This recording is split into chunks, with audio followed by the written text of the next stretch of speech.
आपके कोई सवाल तो हम ले सकते हैं।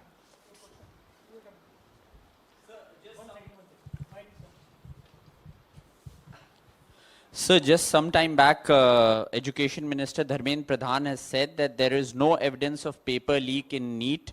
The allegations of corruption in NTA are unfounded. How do you respond to these remarks? जांच किया ही नहीं, परिणाम दे दिया। कौन से जांच के आधार पर उन्होंने ये रवैया दिया? अगर वो अपने सरकारी के पदाधिकारियों को बुलाएंगे, वो तो बोलेंगे ही कि जी हुजूर कुछ हुआ ही नहीं। अगर वो एनटीए के लोगों को बुलाएंगे, वो तो बोलेंगे कि हाँ सर सब ठीक है। और इस जवाब से वो संतुष्ट है? क्या उनको वो वॉइस रिकॉर्डिंग नहीं मिला जिसमें एक कोचिंग सेंटर के, एग्जाम सेंटर के लोग मालिक ने कहा कि 30 लाख लो, 30 लाख दो और पेपर ले लो? तो जब जांच हुई ही नहीं, कौन सी जांच के आधार पर उन्होंने ये बात रखी? हमें भी तो बताएं। उन 24 लाख बच्चों को और उनके माताओं और पिताओं को जानने का यह अधिकार है कि किस आधार पर शिक्षा मंत्री इस नतीजे पर पहुंचे। वही रवैया हम इस सरकार से देख रहे हैं जो पिछले 10 साल से दिखी। कोई विफलता हुई, कोई चूक हुई, कोई लापरवाही हुई, कोई स्कैम हुआ तो ऐसा व्यवहार करो कि कुछ हुआ ही नहीं। विपक्ष झूठे आरोप लगा रहा है, देश झूठे आरोप लगा रहा है और प्रधानमंत्री चुप बैठे रहते हैं। प्रधानमंत्री विदेश चले जाते हैं, मणिपुर में चुप, जम्मू में चुप। यही तो रवैया है इस सरकार का पिछले 10 साल से। तो अभी भी जो जनादेश से जो सीख सबक इनको समझना चाहिए था, वो सबक वो नहीं ले पा रहे कि ये जनता उनका घमंड तोड़कर उनको और जिम्मेवार ठहराना चाहती है, पर इनके घमंड में कोई बदलाव आया नहीं।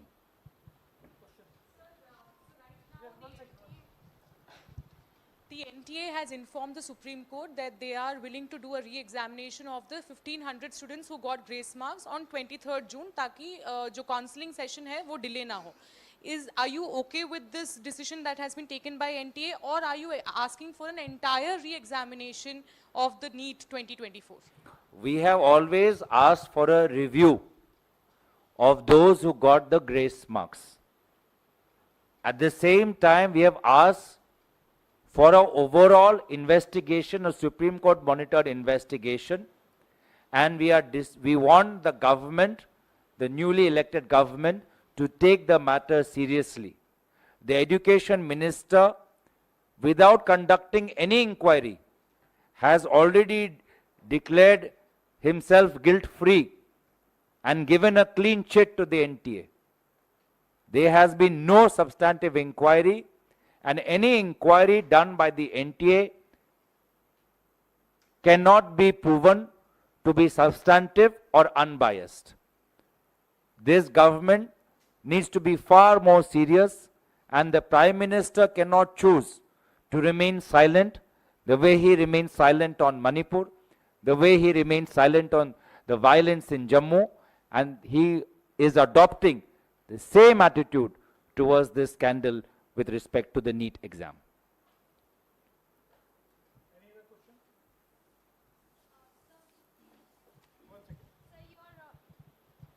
Sir, your Tamil Nadu state unit had passed a resolution in which they said that NEET exam should be brought under the state's ambit. Do you agree to that also, sir? The Tamil Nadu state unit have seen that ever after NEET has been initiated, many students from poorer backgrounds in Tamil Nadu have not been able to score as well as they used to. And they have done a comprehensive inquiry and they've got these points. But when we do a comprehensive overhaul, we have to take into account what is the experience in other parts of India also. And right now we're talking about this particular exam, and where we have clearly seen that 67 students have got 720 out of 720. Some students have got 718, 719, which is not possible under the framework. There is lakhs of money that ordinary parents have had to pay. There's anyways lack of to get to when they have been duped by coaching centers promising them question papers. As it is, lakhs of money goes when you're sending your students to quota, and the overall mental anxiety. So with respect to this particular time, we are asking for the removal of the NTA chairman and a Supreme Court monitored probe into this entire scam, and for the Prime Minister to take this issue more seriously. Gaurav ji, NEET के अलावा एक सवाल है।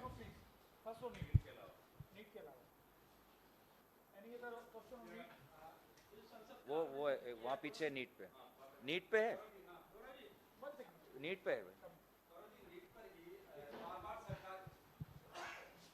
गौरव ji, NEET पर ही जिस तरह से बार बार शिक्षा मंत्री कह रहे हैं कि कोई इसमें पेपर लीक नहीं हुआ, गड़बड़ी नहीं हुई है, क्या लगता है फिर भी छात्रों में इतना गुस्सा है? क्या लगता है क्या सरकार के मैनेजमेंट या व्यवस्था में गड़बड़ी है? पूरी व्यवस्था में बदलाव होना चाहिए? मैं इस सवाल का मैंने उत्तर दे दिया। मैं दोबारा संक्षेप में कहना चाहूंगा कि शिक्षा मंत्री ने बिना कोई जांच किए हुए इस नतीजे पर पहुंच चुके हैं। ये भाजपा सरकार का वही पुराना 10 साल का रवैया है कि कोई घुसा नहीं, कुछ हुआ नहीं, कोई लापरवाही हुई नहीं, कोई जांच की जरूरी नहीं।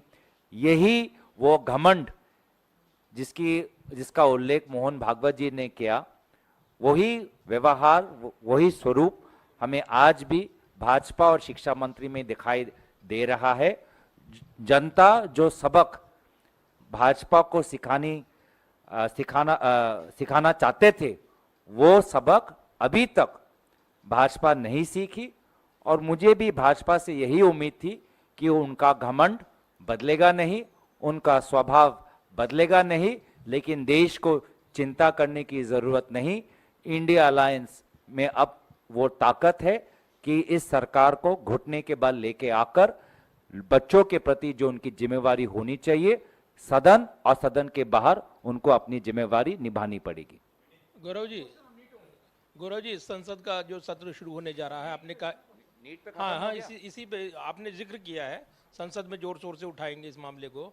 तो संसद का जो सत्र शुरू होने जा रहा है, इसमें इसी मुद्दे पर क्या आप राष्ट्रपति अभिभाषण पर धन्यवाद प्रस्ताव की चर्चा की बहस का इंतजार करेंगे, या पहले दिन से ही इस पर आप प्रदर्शन करेंगे? क्या करेंगे? पूरे बात अभी कैसे बताएं आपको?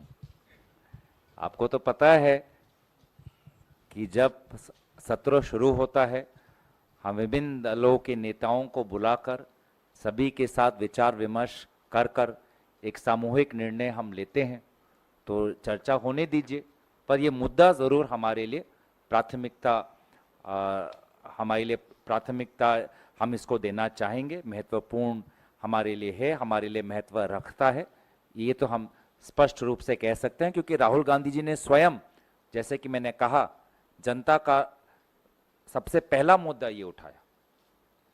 गौरव, जुलाई 8 को ऑलरेडी सुप्रीम कोर्ट ने ये इसका हियरिंग है, जुलाई 8, एंड एनटीए को नोटिस भी आता है, NTA has already submitted, and secondly you are not taking the name of RC Mishra who was the AIIMS director, he is directly involved in it. Students protest कर रहा है, तो उस पर आपने कुछ टिप्पणी मिश्रा का ऊपर एम्स का? मैं दोबारा कहना चाहूंगा कि कांग्रेस पार्टी और उनके विभिन्न संगठनों ने क्या किया है। पिछले ही दिन देश भर में हमने विरोध जताया है। देश भर में हमारे एनएसवाई छात्र संगठन ने वहां के छात्रों से संपर्क रखा है, कॉलेज के बच्चों से बात की है। जहां जहां स्थानीय मुद्दे निकले हैं, जहां जहां स्थानीय हमको ठोस कुछ सबूत मिला है, उसको हमने प्रकाशित किया है। और इसलिए हम चाहते हैं कि एक निष्पक्ष इसमें इंक्वायरी हो, और जब तक इंक्वायरी नहीं होगी तो मुझे लगता है कि हम पूरी सच्चाई को हम निकाल नहीं पाएंगे। आपके पास थोड़ी बहुत जानकारी होगी, हमारे पास थोड़ी बहुत जानकारी है, लेकिन सामूहिक रूप से देश में क्या हुआ, छोटे से शुरुआत करके वो सबसे बड़ा वो अफसर कौन है, वो बड़ा वो अधिकारी कौन है, जो पूरा जो नेक्सस है इसको हमें निकालने की कोशिश करना है। और इसीलिए हमने अपने मैनिफेस्टो में भी पेपर लीक को एक बहुत ही महत्वपूर्ण मुद्दा बनाया था, क्योंकि ये हम देख रहे हैं, बार बार देख रहे हैं कि भारत 21वीं सदी में आज इतना बड़ा आज आर्थिक शक्ति बना है, लेकिन एक पेपर, एक परीक्षा ठीक रूप से आयोजित नहीं कर पा रहा। Gaurav ji,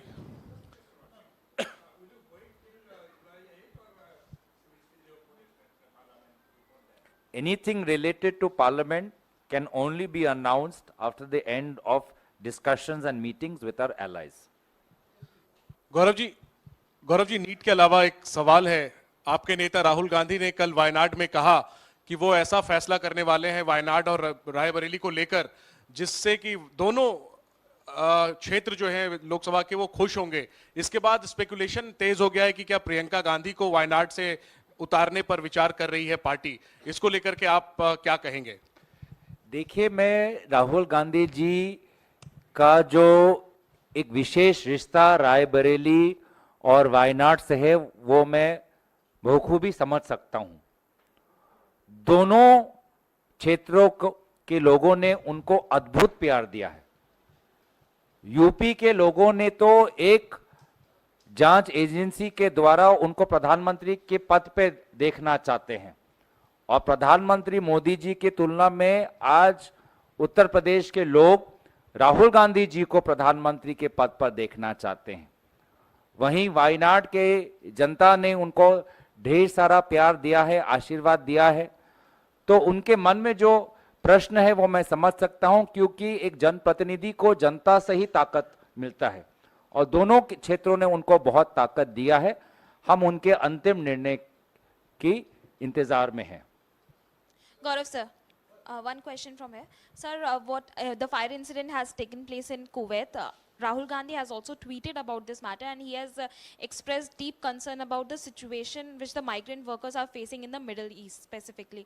What's the official stand of the Congress party? What's your take on it? नहीं, अभी तो हमारी संवेदनाएं उन परिवारों के साथ है जिन्होंने किसी एक सज्जन को कुवैत के उस इमारत में लगी हुई आग में खोया है। हम चाहते हैं कि अभी उन परिवारों को मदद किया जाए। अगर कोई भी व्यक्ति बचा है तो उसके अपने परिवार के साथ संपर्क में लाने की कोशिश करें, और केरल में जितने भी परिवार हैं जिनको किसी भी जानकारी से थोड़ी भी अगर सहूलियत मिल सकती है तो उनको जानकारी दे। इस वक्त इस विषय पर हम इतना ही कहना चाहेंगे, क्योंकि बहुत गंभीर समय है, बहुत दुख का समय है, बहुत नाजुक समय है। हम बस प्रार्थना करते हैं कि भगवान सभी को ताकत दे कि इस कठिन परिस्थिति से वो आगे जा पाएं।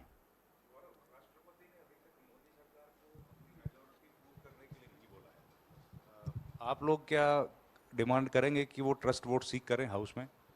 देखिए, दोबारा मैं कहना चाहूंगा कि सदन के अंदर कोई भी निर्णय सामूहिक निर्णय होगा, इंडिया अलायंस का निर्णय होगा। मल्लिकार्जुन खड़गे जी के नेतृत्व में एक बैठक होगी जो यही प्रक्रिया रही है, और इसीलिए तब तक हमें इंतजार करना पड़ेगा। गौरव सर, आजादी के बाद पहली बार किसी केंद्रीय मंत्रिमंडल में कोई भी मुसलमान नहीं है। क्या आपको लगता है कि बीजेपी और प्रधानमंत्री मोदी को मुसलमानों से परहेज है? देखिए, समाज का हर वर्ग उम्मीद करता है कि उसको आर्थिक, सामाजिक और राजनीतिक रूप से उसको आगे, समाज का हर वर्ग अपेक्षा करता है कि उनका समाज सामाजिक, आर्थिक और राजनीतिक रूप से प्रगति करेगा। लेकिन हम ये देख रहे हैं कि इस